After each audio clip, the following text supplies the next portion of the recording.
Hello everyone, good morning to all of you and welcome to online study point. दोस्तों, आज है 14th of December और आज की इस वीडियो में हम 14th ऑफ दिसंबर से रिलेटेड करंट अफेयर के सभी इंपॉर्टेंट क्वेश्चन को कवर करेंगे। तो यदि आप लोगों को इस वीडियो की पीडीएफ चाहिए तो आप हमारे इस मोबाइल एप्लीकेशन को भी इंस्टॉल कर सकते हैं, जिसमें आप लोगों को डेली क्विज, फ्री पीडीएफ और प्रतिदिन के करंट अफेयर का ऑडियो भी मिल सकेगा। देखिए, कल मैंने आप लोगों को वीडियो को लाइक करने का जो टारगेट दिया था 10,000 लाइक का, जो कि आप लोगों ने बेहतरीन तरीके से कंप्लीट किया है। मोर देन टारगेट आप लोगों ने इसे कंप्लीट किया है। तो आज की इस वीडियो का टारगेट हम रखेंगे 12,000 लाइक का। मैंने सोचा था कि आज मैं आप लोगों को 11,000 लाइक का टारगेट दूंगी, लेकिन वो तो आप ऑलरेडी कंप्लीट कर चुके हैं, इसलिए आज का टारगेट है 12,000 लाइक का। यदि ये करंट अफेयर का वीडियो आप लोगों को पसंद आया है तो इस टारगेट को कंप्लीट ज़रूर करिएगा। स्टार्ट करते हैं हमारा पहला क्वेश्चन। हाल ही में time business person of the year के रूप में किसे चुना गया है?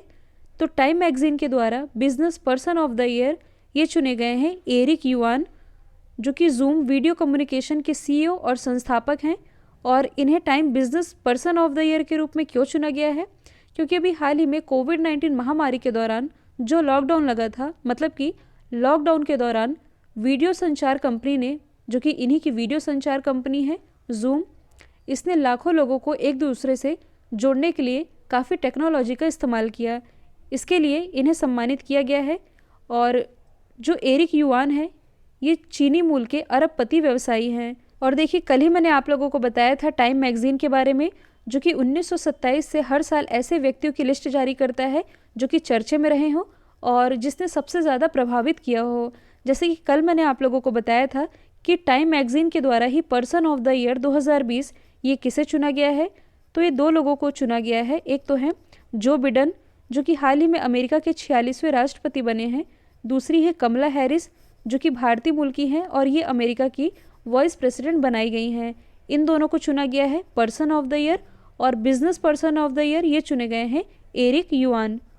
अब यदि हम अदर ऑप्शन को डिस्कस करें तो जो सत्या नडेला हैं, जो कि भारतीय मूल के हैं और ये माइक्रोसॉफ्ट के सीईओ हैं। तो पिछले ही साल, मतलब कि 2019 में इन्हें Fortune business person of the year चुना गया था। जबकि Fortune business person of the year 2020 ये कौन चुने गए हैं? शांतनु नारायण और अजय बंगा। शांतनु नारायण जो कि एडोब के सीईओ हैं और अजय बंगा जो कि मास्टर कार्ड के अध्यक्ष हैं। तो ये सभी आप कनेक्ट करके याद रख सकते हैं। हाल ही में जगन्नाथ जीवन क्रांति योजना की शुरुआत किस राज्य ने की है? तो इसकी शुरुआत अभी हाल ही में की गई है आंध्र प्रदेश गवर्नमेंट के द्वारा। तो बेसिकली वुमेन एम्पावरमेंट यानी कि महिला सशक्तिकरण को बढ़ावा देने के लिए इस योजना की शुरुआत की गई है। और इस योजना के अंतर्गत लगभग 4.69 लाख मवेशियाँ डिस्ट्रीब्यूट की जाएंगी, ताकि जो महिलाएं हैं ये अपने पैरों पर खड़ी हो सकें। तो सबसे पहले आप मैप में देख सकते हैं आंध्र प्रदेश की लोकेशन।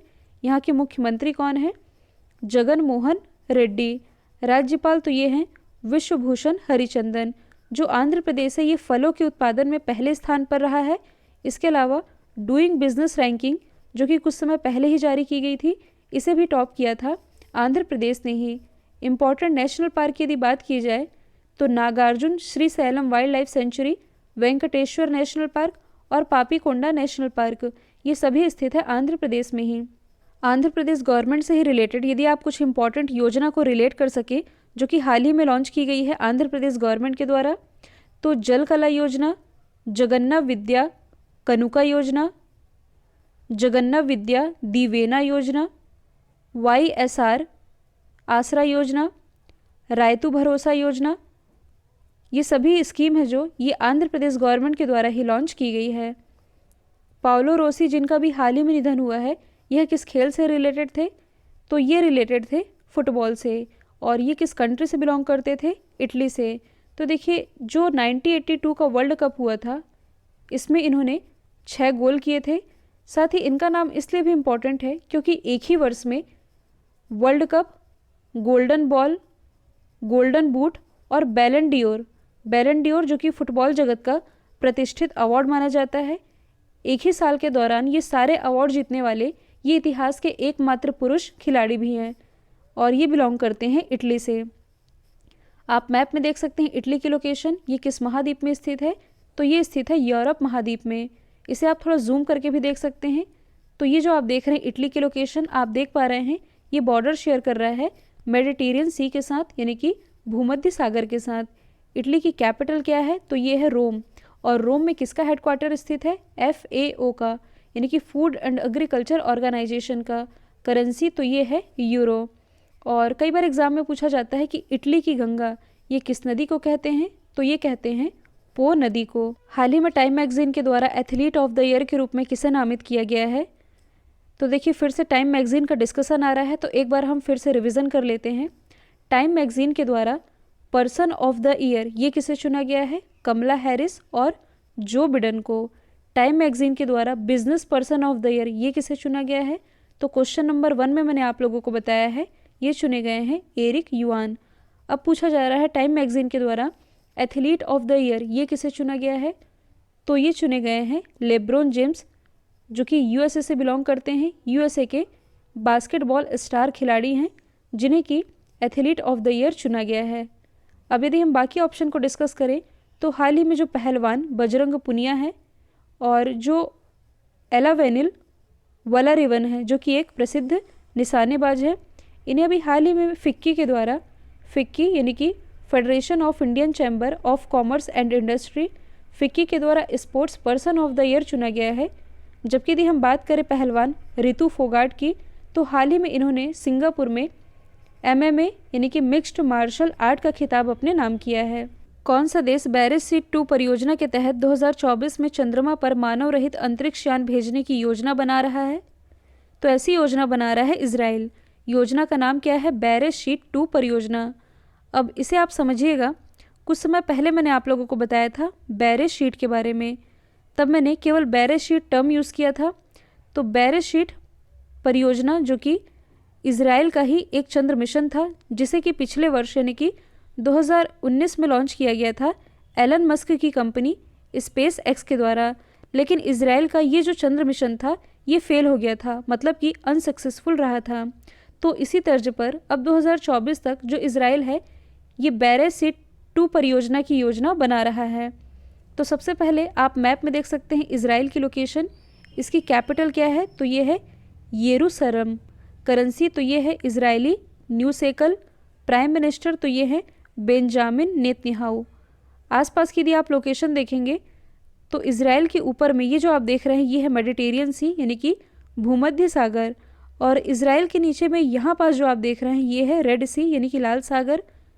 भूमध्य सागर और लाल सागर इन दोनों के ही बीच में एक नहर है जिसका नाम है स्वेज नहर।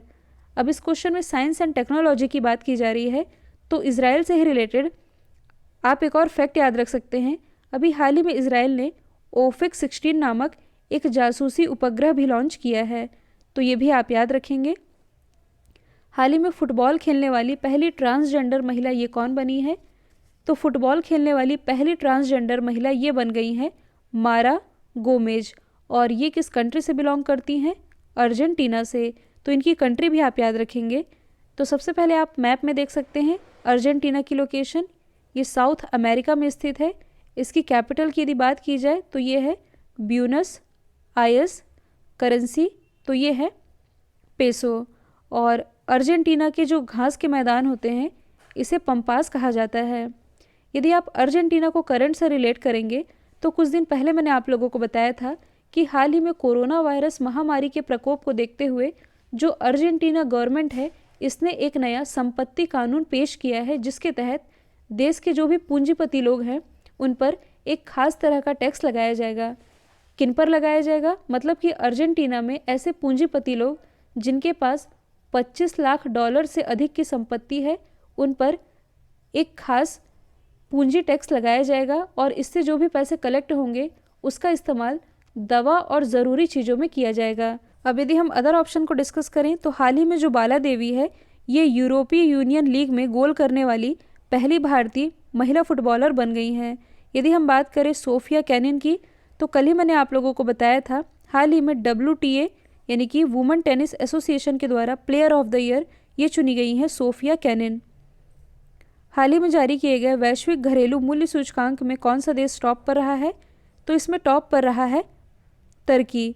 तो देखिए हाल ही में भारत में घरों की औसत कीमत पिछले साल के कंपैरिजन में 2.4 ये गिर गई है। मतलब कि 2019 में यदि देखा जाए तो ग्लोबल डोमेस्टिक प्राइस इंडेक्स में इंडिया की रैंकिंग थी 47, जो कि अब गिरकर हो गई है 54।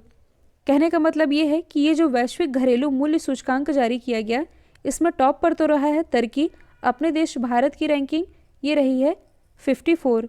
तो सबसे पहले आप मैप में देख सकते हैं तुर्की की लोकेशन, तो ये है तुर्की। मैंने आप लोगों को बताया है केवल 2 ही कंट्रीज़ हैं जिसकी सीमा एशिया महाद्वीप से भी लगती है और यूरोप से भी। तो देखिए, एक तो है रशिया, तो रशिया की जो कैपिटल है मॉस्को, ये स्थित है यूरोप महाद्वीप के अंतर्गत। दूसरा है तुर्की, तो देखिए तुर्की का जो सबसे बड़ा शहर है जिसका नाम है इस्तांबुल, एक बार आप ऐसे देख सकते हैं, तो तुर्की का जो सबसे बड़ा शहर है इस्तांबुल, ये यूरोप महाद्वीप के अंतर्गत आता है।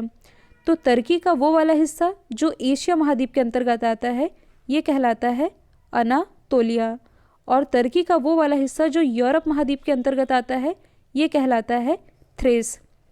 तुर्की की यदि हम बात करें तो कैपिटल है अंकारा, करेंसी तो ये है तुर्किश लीरा। तुर्की के पास यदि आप देखेंगे तो ये है ब्लैक सी यानी कि काला सागर, और अभी हाल ही में तुर्की के द्वारा इसी ब्लैक सी में प्राकृतिक गैस भंडार की खोज की गई है। अब यदि हम अदर ऑप्शन को डिस्कस करें तो हाल ही में जो ग्लोबल हंगर इंडेक्स रिलीज किया गया था यानी कि वैश्विक भूख सूचकांक, इसे टॉप किया था बेलारूस ने, अपने देश भारत की रैंकिंग रही है 102। हाल ही में जारी किए गए डूइंग बिजनेस इंडेक्स को टॉप किया था न्यूजीलैंड ने, अपने देश भारत की रैंकिंग रही है 63rd। और हाल ही में जो करप्शन इंडेक्स यानी कि भ्रष्टाचार सूचकांक रिलीज किया गया, इसे टॉप किया डेनमार्क ने, इंडिया की रैंकिंग थी 80। हाल ही में 5वें भारत जल प्रभाव शिखर सम्मेलन का उद्घाटन किसने किया? तो इसका उद्घाटन अभी हाल ही में किया गया है रतन लाल कटारिया के द्वारा, जो कि जल शक्ति राज्य मंत्री हैं। तो देखिए, ये जो समिट रहा है जल प्रभाव शिखर सम्मेलन, तो स्थानीय नदियों और पानी के जो भी रिसोर्सेस यानी कि स्रोत है उनके मैनेजमेंट के लिए इस समिट का उद्घाटन किया गया, जिसकी थीम थी Arth Ganga river conservation synchronised development, और इसी का उद्घाटन किया गया रतन लाल कटारिया के द्वारा, जो कि जल शक्ति राज्य मंत्री हैं।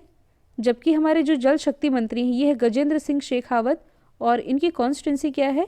Jodhpur, Rajasthan. Online study point के जनवरी से अक्टूबर तक की जो करंट अफेयर की पीडीएफ है, जिसमें कि जनवरी से अक्टूबर तक के सभी current affair topic wise with detailing with extra fact cover कराए गए हैं, इसकी लिंक डिस्क्रिप्शन बॉक्स में दी हुई है। हाल ही में अंतर्राष्ट्रीय भारतीय महोत्सव 2020 को किसने संबोधित किया है? तो अंतर्राष्ट्रीय भारतीय महोत्सव, इसे अभी हाल ही में प्राइम मिनिस्टर नरेंद्र मोदी जी के द्वारा वीडियो कॉन्फ्रेंसिंग के माध्यम से संबोधित किया गया है। तो देखिए, तमिलनाडु के जो प्रख्यात लेखक, कवि और पत्रकार थे महाकवि सुब्रमण्यम भारती, तो इन्हीं की 138वीं जयंती के उपलक्ष्य में इस फेस्टिवल का आयोजन किया गया, जिसे कि प्राइम मिनिस्टर नरेंद्र मोदी जी के द्वारा संबोधित किया गया है। और इसी क्रम में जो प्रसिद्ध लेखक हैं सेनी विश्वनाथन, इन्हें प्राइम मिनिस्टर नरेंद्र मोदी जी के ही द्वारा 2020 के भारतीय पुरस्कार से सम्मानित किया गया है।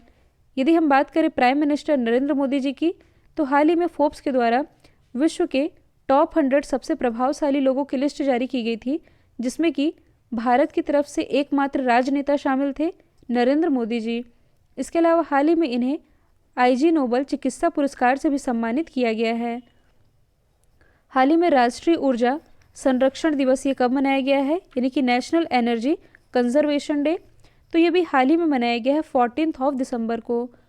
तो लोगों में ऊर्जा के महत्व के बारे में अवेयरनेस फैलाने के लिए, साथ ही ऊर्जा संरक्षण यानी कि एनर्जी कंजर्वेशन के लिए लोगों को जागरूक करने के लिए 14 दिसंबर को मनाया जाता है राष्ट्रीय ऊर्जा संरक्षण दिवस। और ये किसके द्वारा मनाया जाता है? BEE यानी कि ब्यूरो ऑफ एनर्जी एफिशिएंसी, या आप हिंदी में से कह सकते हैं ऊर्जा दक्षता ब्यूरो के द्वारा। यदि हम अदर ऑप्शन को रिलेट करें तो 10 दिसंबर को मनाया गया है विश्व मानवाधिकार दिवस यानी कि ह्यूमन राइट्स डे। और इस बार जो मानवाधिकार दिवस मनाया गया, इसकी थीम थी recover better stand up for human rights. 11 दिसंबर को मनाया गया है इंटरनेशनल माउंटेन्स डे, जिसकी थीम थी माउंटेन्स बायोडाइवर्सिटी। और यूनिसेफ डे ये भी मनाया गया है 11 दिसंबर को। 12 दिसंबर को मनाया गया है सार्वभौमिक स्वास्थ्य कवरेज दिवस यानी कि यूनिवर्सल हेल्थ कवरेज डे, जिसकी थीम थी health for all, protect everyone. कल मैंने आप लोगों से पूछा था यूरोपीय लीग में गोल करने वाली पहली महिला फुटबॉलर, तो ये बनी है बाला देवी। अब आप लोगों के लिए आज का सवाल है 100% ऑर्गेनिक दर्जा प्राप्त करने वाला पहला यूटी कौन बना है? तो इसका जो भी आंसर है कमेंट बॉक्स में बताइएगा। वीडियो यदि पसंद आया है तो लाइक, शेयर और सब्सक्राइब करना बिल्कुल मत भूलिएगा। तो आज के लिए इतना ही। Thank you so much.